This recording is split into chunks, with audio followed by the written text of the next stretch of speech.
नमस्कार मित्रों, स्वागत है आपका ज्ञान गंगा आयुर्वेद क्लासेस में। आज हम लोग बात करने वाले हैं तीसरे श्रेणी अध्याय अर्थात चरक संहिता के सूत्र स्थान के 11वें चैप्टर के अंतर्गत तीसरा पॉइंट जो है सिलेबस में चतुर्विध परीक्षा के बारे में बात करेंगे। तो सिलेबस में देखेंगे एक पॉइंट है तीसरे पॉइंट पे चतुर्विध परीक्षा। ये इसके तीसरे से पहले जो दूसरा नंबर था वो था परलोक ऐषणा। क्या था? परलोक ऐषणा। तो इसी से रिलेटेड है आपकी चतुर्विध परीक्षा परलोक ऐषणा। वहाँ पर क्या बोला गया था?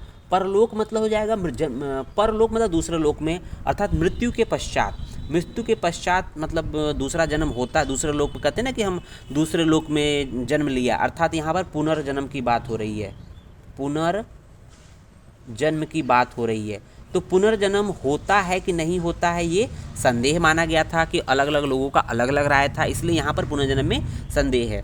तो अब इस पुनर्जन्म होता है नहीं होता है, मतलब अगर इस लोक से दूसरे लोक में कोई जन्म ले रहा है तो उसकी परीक्षा कैसे की जाए, कैसे पता चले कि नहीं वाकई पुनर्जन्म होता है या कोई उसकी उत्पत्ति हो रही है, उससे रिलेटेड हम लोग की चतुर्विध परीक्षा की बात करेंगे। तो चरक ने बहुत सुंदर तरीके से यहाँ पर इसका एक्सप्लेनेशन किया, आइए देखते हैं।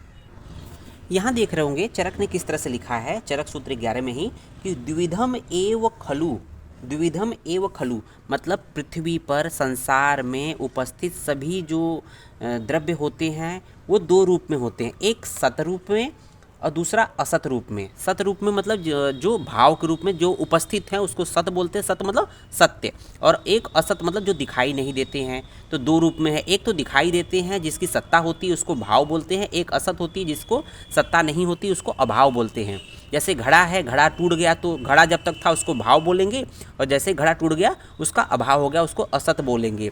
लेकिन कहीं ना कहीं मिट्टी, घड़ा बनता है मिट्टी से, तो कहीं ना कहीं वो असत रूप में है, घड़ा है, उसको चाहे तो हम बना सकते हैं। तो यहाँ देखेंगे, और ये जो सत असत हैं उसके बाद देखेंगे तस्य चतुर्विध परीक्षा। इन चाहे सत हो चाहे असत हो, इन दोनों तरह के जो पदार्थ होते हैं इनकी परीक्षा चार प्रकार से होती है। कौन कौन से? आप्तोपदेश, प्रत्यक्षम, अनुमानम, युक्तिश्च। तो ये जो आप इसको देखते हैं कि इस पंच भौतिक जगत में, इस पंच भौतिक जगत में मतलब इस पृथ्वी पर पंच भौतिक जगत में, पंच भौतिक जगत में कहीं न कहीं पदार्थ जो होते हैं, सभी वस्तुएं दो भागों में विभक्त होती है।